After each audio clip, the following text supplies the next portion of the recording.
70% of the jobs that AI will be taking will be replaced and offer 90% more new opportunities to step in.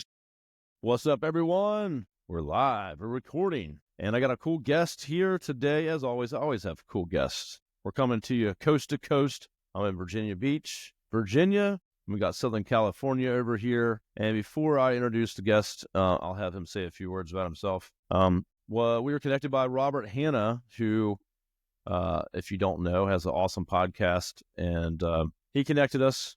Me and Rob were on each other's shows, and so we made the connection. And Rob said that we should connect. That's all he needs to know.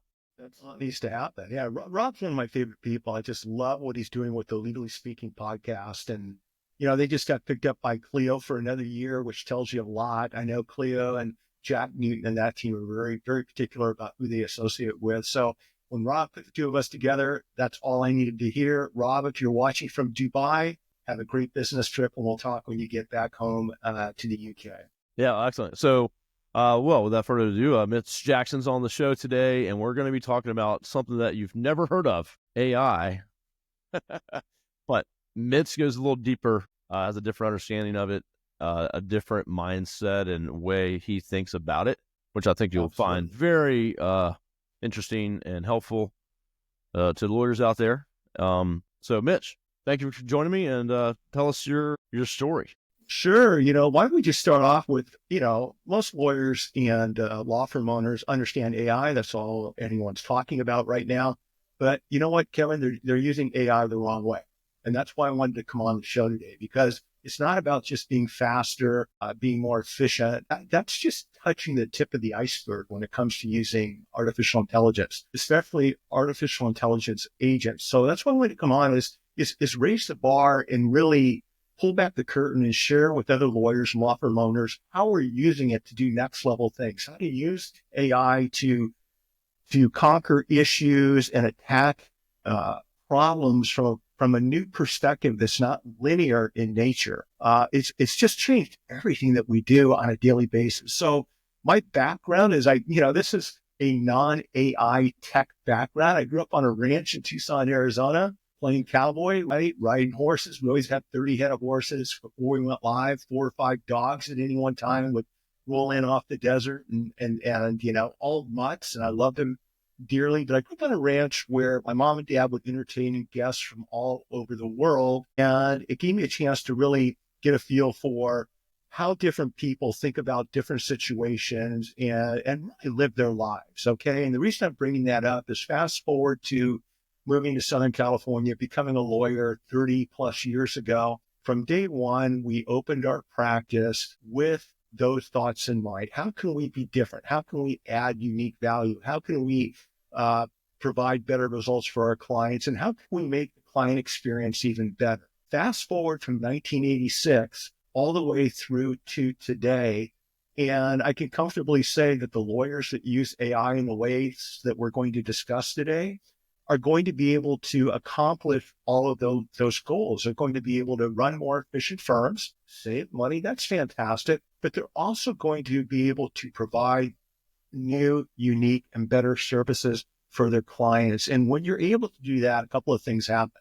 You can build your firm out. It's going to expand through client referrals. And you're also going to have a better quality of life so that instead of taking 5 or 6 hours to do something, you can actually pound it out in 3 to 5 minutes using the proper AI agent, which gives you 4.5 hours to either work on other files, to bring in new clients, or you can do what I like to do, go for a run and a paddle around the island. I mean, it just gives you options. So I'm excited to be here today, and that's the context of what I'll be bringing to the table during our conversation. Yeah, love it. Love the perspective, and looking at it a different way and keeping things in mind. And yeah, I mean, have more time to be, spend on your business, be more creative, have that creative time or whatever, and you enjoy it. Put that time towards, or you got to enjoy what you're doing. I'm more excited today, Kevin, rolling out of bed and practicing law and using these tools, helping clients than I've ever been in my life. And most lawyers you run into, and I know you're around lawyers every single day, most lawyers are burnt out 5 or 10 years into their profession. They're ready to do something else. I'm just the opposite. And it's because of the mindset. It's because of leveraging these tools to make things easier, not only for me, but for my team and our clients. Yeah, it's so important. I mean, right now, everyone's talking about, or everyone should be looking at the new AI agents, right? Things like OpenAI's Mhm. deep research, which is $200 a month right now. But it's next level AI that's going to be rolling out to the less expensive options on ChatGPT that really allows you to do high level corporate research on any issue or topic that you're interested in. And, or you can back off and use it also for what we're doing, which is writing a deep dive blog post on a particular breaking news story or issue, or using it to analyze what questions we should be asking a jury based upon recent news stories in our community, based upon certain political opinions in our community, understanding the issues in our cases, what based upon all of these factors, in addition to literally hundreds of thousands of other data points, boil that down to 20 open-ended questions you think I should cover during voir dire on this particular case involving this particular issue. So I'm simplifying the prompt, but this is what we're using it for right now in the deep research features of ChatGPT via OpenAI, or Perplexity's new deep research feature, which rolled out 2 weeks ago. So this is current stuff. It's changing the game again, a game that was substantially changed 2 years ago when the first easy to use, recognizable AI platforms were made available to people like you and me. Yeah, Exciting. it's amazing. I use all those tools you just mentioned there. I wanted to see, you have a good article out there, and you shared that with me prior to us getting on the show today on LinkedIn. Love LinkedIn, by the way. I'm on there a lot. But I just wanted to address the first thing, first concern, right, for attorneys that you kind of addressed in that article you put out, is that, a lot of attorneys are like concerned, or will lawyers be replaced? Is my job going to be replaced? Is all my associates going to not have a job? And maybe there won't be lawyers or people going to law school and thinking that that's a viable option for them. So I figured maybe we could address that quickly Sure. and then move Look, on to some of the more advanced conversations. so Kevin, we put out multiple articles every single day on LinkedIn and the other platforms. Really enjoying Blue Sky, by the way, if people aren't on Blue Sky. We rolled our new Substack newsletter out earlier this week, where I'm enjoying using the tools we're talking about to help create the content you see on Substack. Look, AI is absolutely unequivocally going to take jobs. It's unequivocally going to be replacing certain types of workers. And when I say workers, I mean it could be lawyers, doctors, engineers, donut makers, someone who's selling automobile tires, whatever it may be. It's going to change everything, and it will take jobs and positions. But just yesterday, I came across a report that talked about something like 70% of the jobs that AI will be taking will be replaced and offer 90% more new opportunities to step in. So when it comes to the law practice, it's going to substantially change how we practice law. It already is. But at the same time, for every position lost, or for every team member that you might be able to replace with artificial intelligence, I think it's going to actually offer more opportunities for that firm. The key is to get everybody on board to start learning these tools, so that you become indispensable. Seth Godin wrote a book called Lincoln a long time ago, and it talks about making yourself, irreplaceable in your company, especially with large Fortune 500 companies. And I think that team members right now that embrace platforms like Google's Gemini, Perplexity, and OpenAI, we haven't even talked about Google Notebook or Google AI Studio. They're the team members or employees that are really going to be making themselves indispensable to the firm. And I think the same thing applies to lawyers. So while it will take jobs, and I know people don't want to hear that, but I've never sugarcoated my opinion on anything. It's funny, clients come in and they ask you a question about a legal case, right?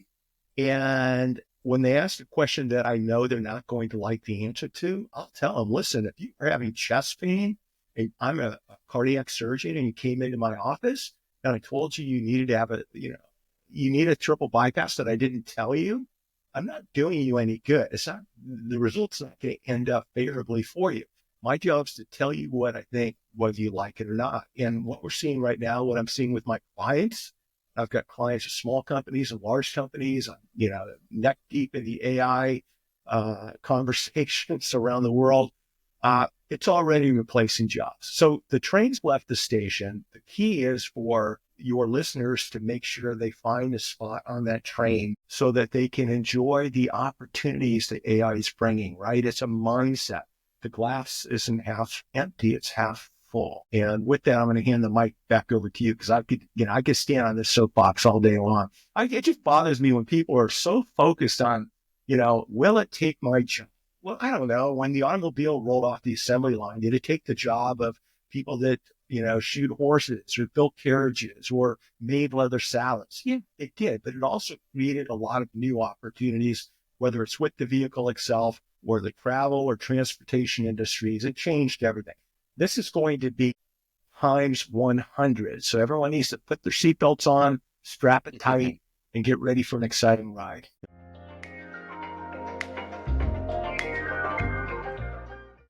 Today's episode is brought to you by Answering Legal. Now I just switched my company, Array Digital, over to Answering Legal, and it's made my life a whole lot easier. If I can't get to the phone, their 24/7 virtual receptionists take the call and take them through a full intake process, so we never miss new business again. Now, Answering Legal has been at this for more than a decade, and they specialize in answering phone calls for law firms like yours. They even have a brand new, easy-to-use app, and they integrate with all the top legal softwares and platforms. So, for my listeners today, we actually have a special deal of a 400-minute free trial offer of Answering Legal services that you can try out by going to answeringlegal.com/array. You can also call 631-437-4803 and use special code DAISY. That's my last name, DAISEY. So go check them out, and let's get back to the show.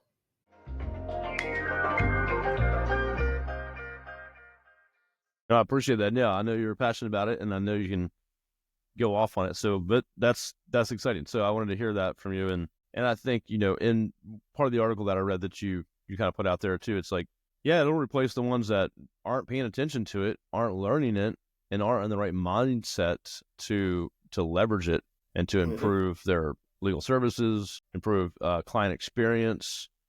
Think about, I say this all the time, actually, when someone's interacting with a law firm for like a personal injury case or a criminal defense case, it hopefully is the first time they've ever had to. So they're not comparing your law service to the next guy or gal. They're comparing it to their day-to-day interactions with Uber and Domino's and Google. They want things quickly. They get information quickly. And imagine if your law firm could offer that kind of instantaneous service, updates, information, streamlining that and making it better for the client. I hope they already are.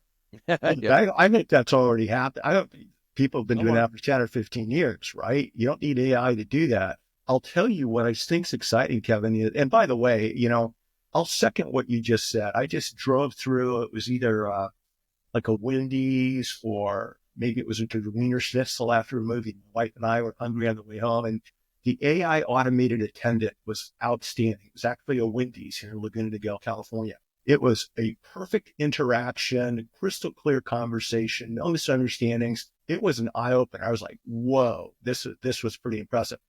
But I think what I'd like lawyers to really pay attention to is, you could use it for all of these basic things, but think about using it for predictive analysis. If a new case comes in, you can run it through the AI to determine whether or not it's a case your firm wants to take, what the expected outcome is going to be of that case in your particular jurisdiction. What are the requisite numbers? Just before we went live, I just got an email from a firm. They just accepted a policy demand that we put out a couple of weeks ago. That policy demand was premised not only upon, our 3 decades of experience, but we actually ran it through one of our AIs to try to get a an idea of what's the settlement and jury verdict value of this particular case. And I've been doing this a long time. I'm pretty good at figuring out what our cases are worth. But in this particular case, the AI came back with a evaluation about 25% higher than what we were evaluating the case at.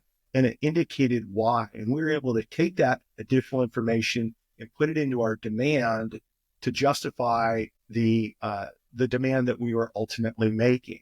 And so using it behind the scenes, right, to just have more information and to be able to take action on that information, which gives you power.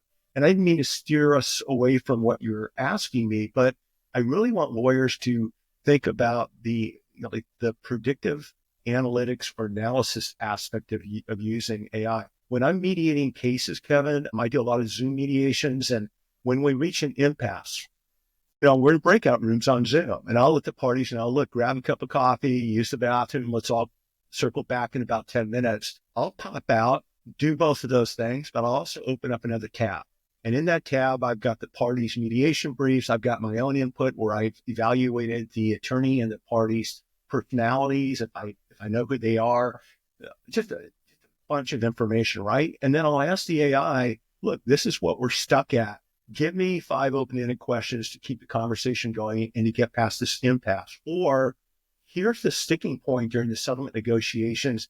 Give me some new approaches that we haven't even thought about to reach that ultimate outcome. And what's happening is, look, we've all been doing this a long time. We all have to mediate cases and negotiate issues, but inevitably it gives me new ideas that I haven't thought about. And I'm admitting that to you and to your audience right now, because that's how powerful this thing is. And so I can swing back into the Zoom session.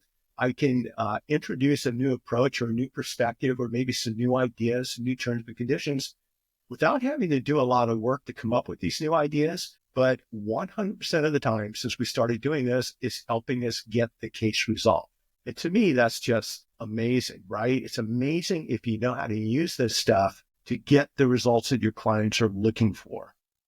When you said we could spitball back and forth, I know you do marketing for law firms and SEO and stuff like this. Are you using AI to help you with your SEO decisions and content and things like that? I'm just curious. 100%. It's no, I appreciate it. This is just this is a riff. It's an open conversation. Yeah. And I'll just add one thing before I answer that. I think the theme here is, you can use AI to do basic stuff and automate some things, but you're saying go think bigger than that.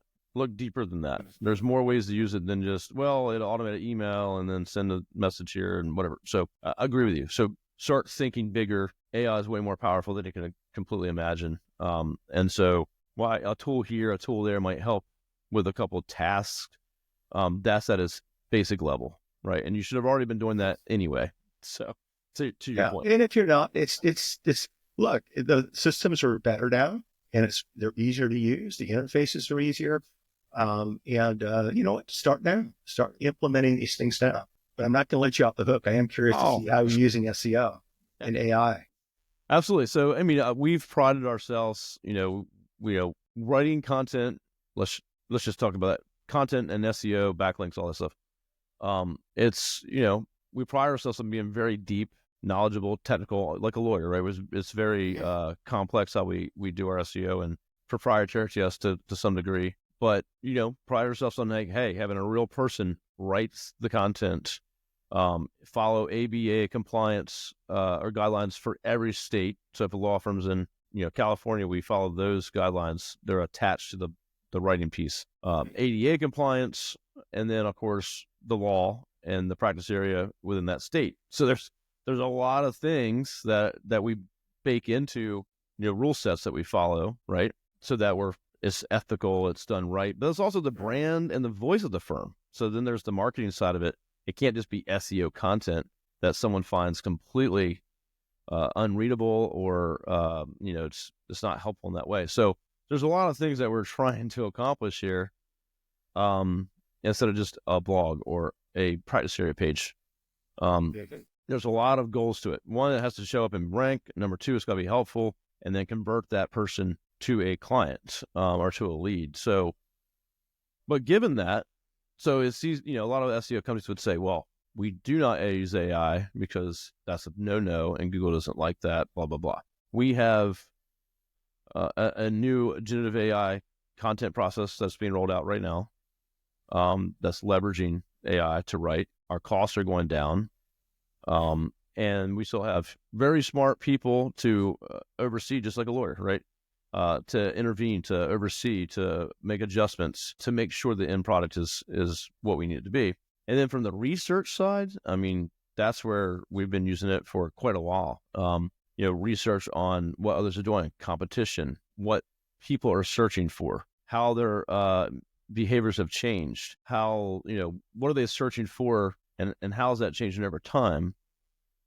As law firms have, advertised and marketed so much more, the general public has a little more idea of some of these services and how they search for them. So, research, brief outlines, and then of course now we even have a content writing product that is going to be, Okay. done with AI. But again, we still have our smart PhDs and people with English degrees to oversee the outcome of that product. So let me ask you a question, because I think, this is something I'm curious to hear your feedback, but I think your audience will also appreciate this conversation.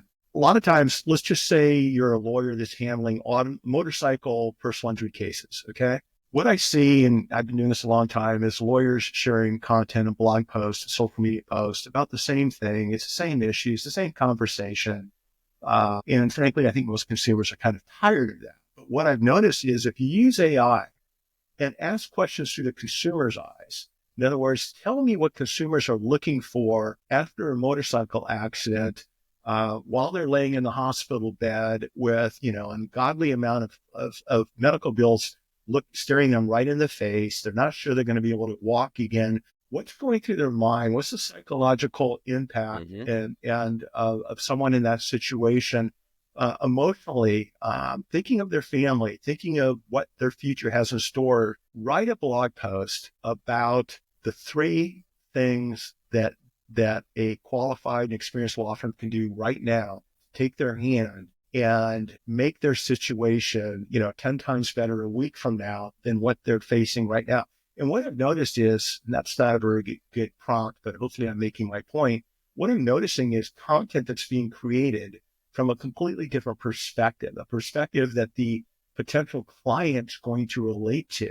And then by adding your humanness, if that's a word, to the post and making it yours and making it your firm's and looking through the eyes of the consumer, that's been a really unique way, I think, of how lawyers can use these types of tools to create content. And here's the fun part about it. What used to take us literally hours to do to write a post back in the day, everything I just described can be done probably, once you get the swing of things, within just a couple of minutes, right? And so you can, the first draft.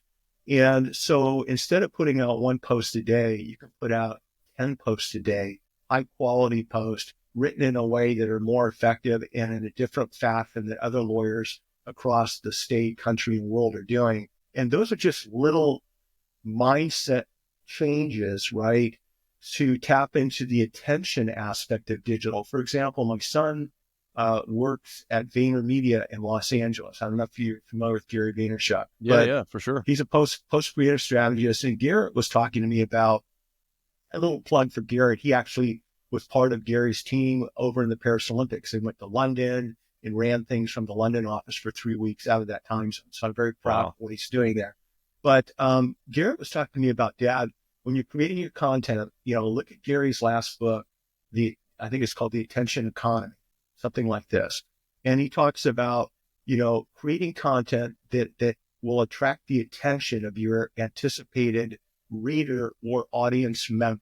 And what Garrett was talking to me about was, even if you're doing YouTube videos that get 20 views per YouTube video, okay, the way the algorithms are being designed right now, whether it's on YouTube, TikTok, or Instagram, whatever it may be, is if you put content out there that attracts the attention of the viewer, you can tap into an entirely new demographic, new opportunities, new potential client base that will result in your content being read, digested, engaged with, shared, and acted upon. And it's kind of a new way of looking at things. If you incorporate traditional SEO approaches and techniques into what I just described, to me, that's a recipe for success when it comes to creating content. So I think it's really important that lawyers use AI to come up with new ways to continue to tweak the process in a timely way that they weren't able to do so in the past. Because I know we're all busy, right? Yeah, 100%. No,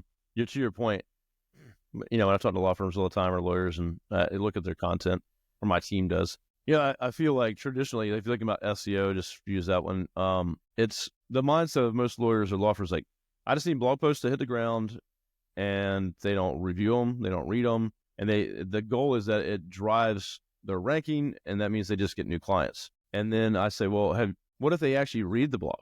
They would not probably want to become a client. Like, they're not written in a way that's creative, that's to their situation. It's not in the eyes of the client, like taking their situation, what they're feeling, what they're looking for, how they search. And so that's a big problem I see across the board. Is for the last decade or more, it's SEO content. It needs to be for the client content, right? Client facing content that they're going to find helpful, that they're going to see is unique, that helps them in a situation, improves their situation. And so to your point, I see that as a big issue, and a lot of websites right now still have that dated, keyword stuffed Google content, as what they want to call it. And you need to get content that if I were to read Mitch's article, I come away going, wow, man, this is awesome. Like, he hits all these different points, and that's exactly where I'm at. And it jives with me, and I want to know more. You want people coming away from your blogs or your post feeling that way and going, you know what, this is really helped my situation. Who do I want to call? Obviously this law firm that's obviously got a different perspective than what I've seen out there before. So AI can help you do that for sure. Absolutely. So you're, by building trust, right? You're creating content that's helpful. You're not asking for anything in return. There's no tagline at the end. This is the way I roll. I'm not saying, call me if you've been in an accident. I'm adding value. I'm trying to build trust. I'm building a rapport and relationship. And in exchange, when somebody needs me, they know this California lawyer who might be able to help me out. But the good news, Kevin, is you can take those types of old blog posts, you can feed them back into an AI system with the appropriate prompts, and you can turn them into an entertaining hero's journey storytelling type of technique. You can actually take that content and repurpose it to make it outstanding, right? And so that's one of the other things that I love about AI is it allows us to take old content and repurpose it in new ways. And one of the best little tricks that I've ever come up with, and it's something that David Meerman Scott coined the term newsjacking. And I've spoken at different lawyer events about newsjacking.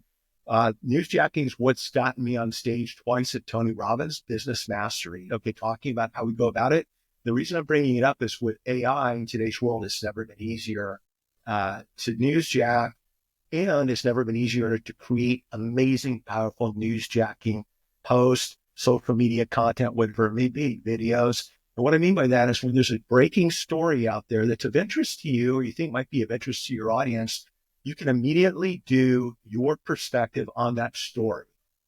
You generally get David's book. It's called Newsjacking. It's $5 on Amazon. There's a strategy here, but you're going to want to share your unique opinion in the second paragraph as to why, when reporters are looking for someone to provide commentary on this breaking news story, they're going to be attracted to you and your unique perspective based upon how you're creating your newsjacking article, audio, or video. And I think with AI, once you set up your prompt, it's really easy to do. That's a good tip right there.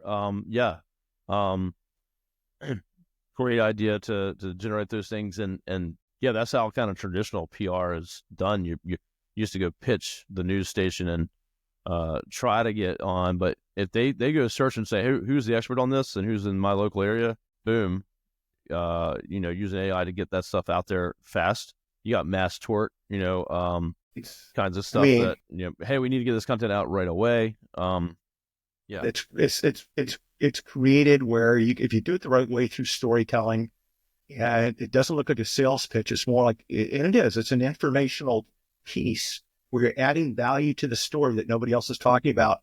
We did this on the Argentina cryptocurrency meme Libra story that's around the internet right now. If everyone hasn't looked at it, you might want to.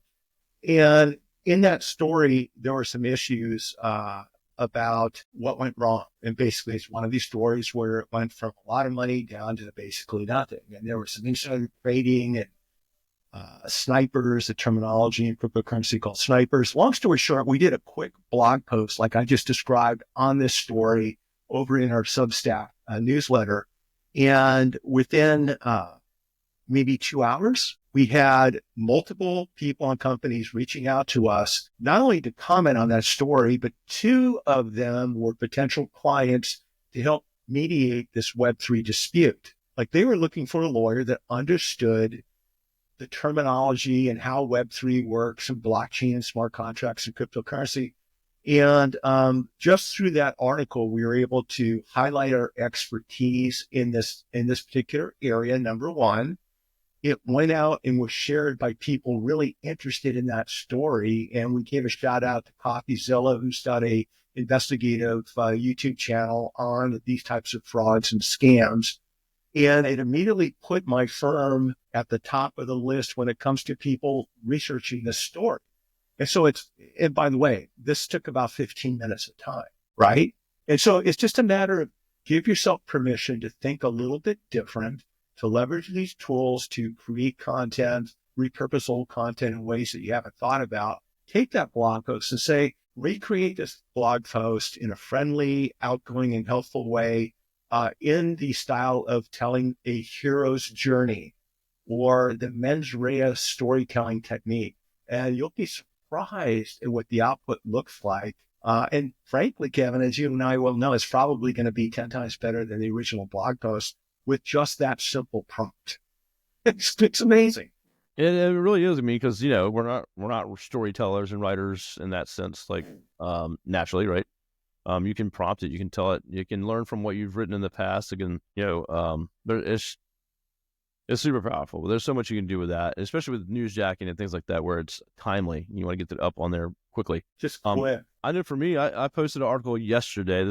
We're in February, end of February when we're recording this, but LinkedIn is a trick right now. So if you do LinkedIn articles, what people say in Google, like within 2 hours, you're on the first page of some of the hardest places to get search traffic, SEO standard, but LinkedIn articles, they'll go up in those news sections within hours of publishing them. So just one area that you can show up at, but very quick, hits the ground very quickly.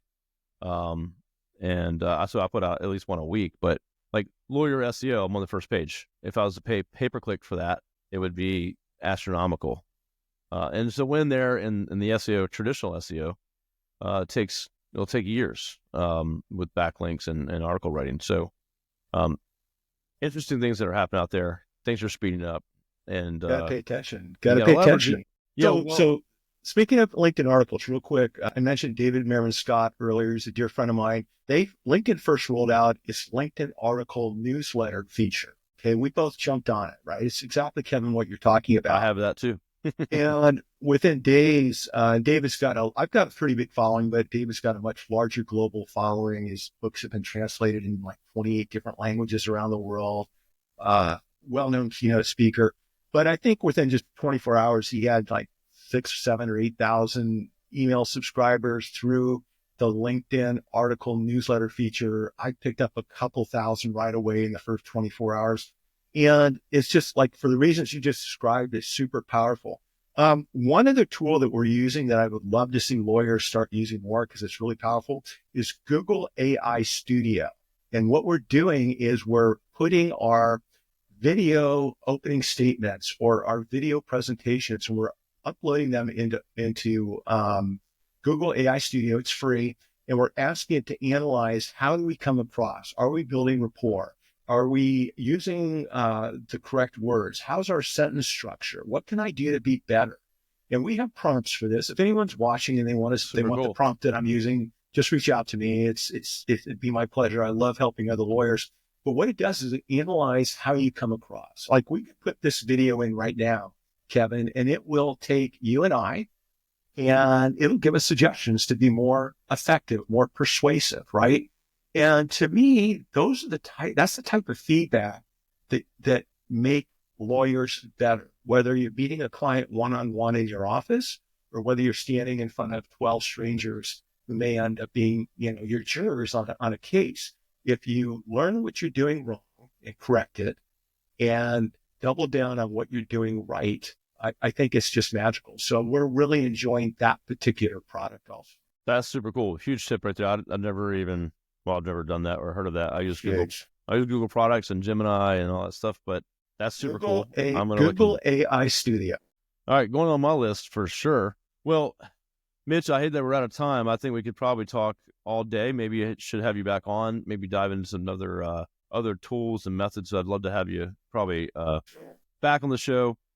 But for everyone out there listening, thanks for tuning in. Obviously, always check out LinkedIn newsletters if you don't have those. I got like 3,000 subscribers, like you said, overnight pretty much. And well, you're gonna have one more after the show. One more. All right, let's go. Let's sign up. So, well, Mitch, thanks so much. What's the best way for our listeners, our lawyers out there to connect with you if they got questions? I'll tell you what, I'm all over social media. Just Google Mitch Jackson, but I really would prefer everyone connecting with me over on LinkedIn. It's at Mitch Jackson on LinkedIn, and we can do the digital dance. And if anyone has any questions about anything that we talked about, just reach out to me or go through Kevin, and I'll make sure I hook you up with how we're doing the things that we're doing. Yeah, super knowledgeable. Obviously, this is stuff I would suggest connecting with Mitch. He responded to me right away from a message and connection. So I know he's on there and available. So, well, Mitch, thank you so much. Everyone enjoyed what they heard today. And again, I know we can go much deeper. So looking forward to doing that here in the future. So, pleasure's all mine. Thank you. Get out there, leverage AI, learn it, and don't be afraid of it. We'll see y'all soon.